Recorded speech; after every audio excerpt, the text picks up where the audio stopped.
Voilà, nous avons du savoir-faire dans notre région et autant acheter régional. Il est 10h16 à suivre dans cette deuxième partie de matinale. Eh bien, nous allons entre l'Afrique et notre région aussi. Comme dans la première partie d'émission, nous allons dans le monde merveilleux des florafés, de drôles de petits personnages qui vivent dans des coquilles d'escargots. Eh bien, l'auteur, c'est Diané Loukalou. Il sera sur notre plateau. Il est né au Congo. Et puis, Hélène Bassas nous entraînera voir Jean Varela, qui est comédien, metteur en scène, qui est aussi directeur artistique de nombreux festivals. Et il viendra nous parler de théâtre. Il répète d'ailleurs sa dernière pièce.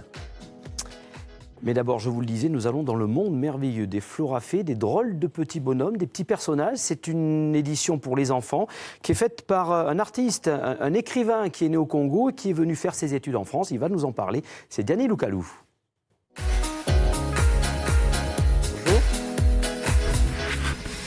Bonjour Diané, je le disais, auteur de romans et de livres, pour enfants notamment, mais pas que, avec cette série Le Monde des Florafés qui paraît aux éditions Flamme. C'est une maison d'édition régionale d'ailleurs, on le précise. Alors, né au Congo, avec là-bas le début du goût pour la lecture dès l'école primaire, c'est ça? Oui, exactement. Je suis né au Congo et je suis arrivé en France en 1999. J'ai vécu dans plusieurs villes en France. Et depuis tout petit, je m'intéresse à la littérature, à l'écriture. Donc ça a commencé avec les contes africains. Et en arrivant en France en 99, j'ai découvert tout ce qui était contes européens. Alors les contes africains, on y revient, c'est souvent de tradition orale? Oui, voilà, c'est souvent de la tradition orale. C'est ma mère qui m'a initié aux contes africains. Et donc en grandissant... Quand on dit initié, c'est-à-dire que d'abord elle a rencontré le soir et puis elle vous a appris à raconter vous-même? Tout simplement raconter le soir. Voilà, c'était purement de la tradition orale. Et c'est quand je suis arrivé ici que j'ai un peu changé mon style en découvrant les contes classiques de Perrault ou Andersen. Là, j'ai commencé un peu à calibrer mon style sur le leur.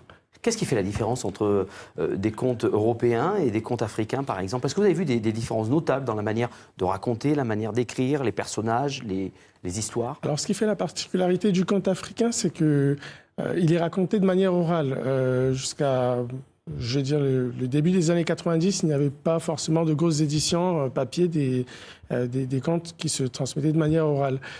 Donc, ça fait que chaque conte était un peu repris à sa sauce. Et il pouvait bouger, en fait. Exactement, c'est ça. Lorsque ma maman me racontait ces contes, eh bien, ils étaient légèrement transformés, ils étaient adaptés de sorte qu'ils me conviennent. Mais on trouvait toujours le même fil conducteur.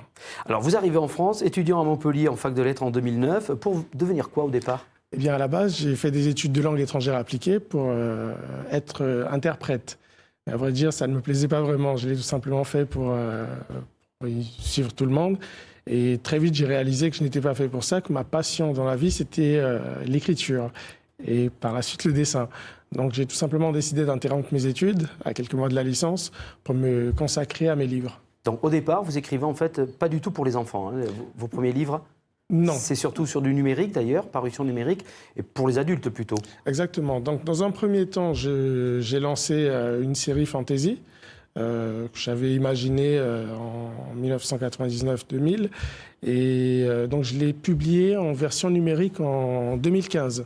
Et en octobre 2015, et un peu plus tôt, en février 2015, là, j'ai publié un roman historique qui se déroule entre New York et le sud de la France.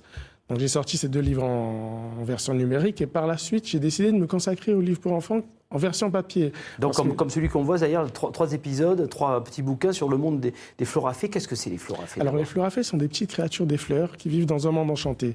Donc chaque florafé a un nom de fleur qui laisse deviner un trait de caractère. Ainsi, mimosa devient mimosage, la florafée sage. Coquelicot, torclicot, le florafé cuistot. Bouton d'or, glouton d'or, le florafé glouton.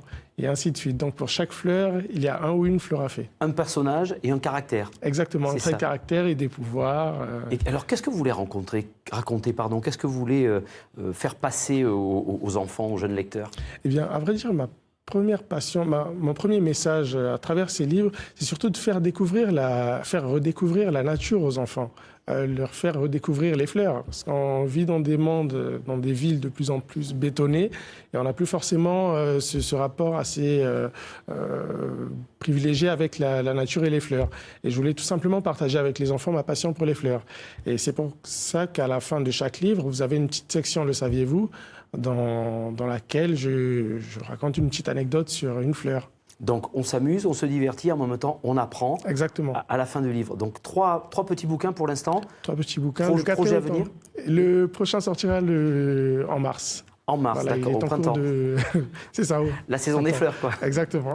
Parfait, merci Diane Loukalou. Donc Le Monde des Florafées aux éditions Flamme, qui est une édition, je le précise, là aussi, régionale. Achetons et lisons d'abord dans notre région.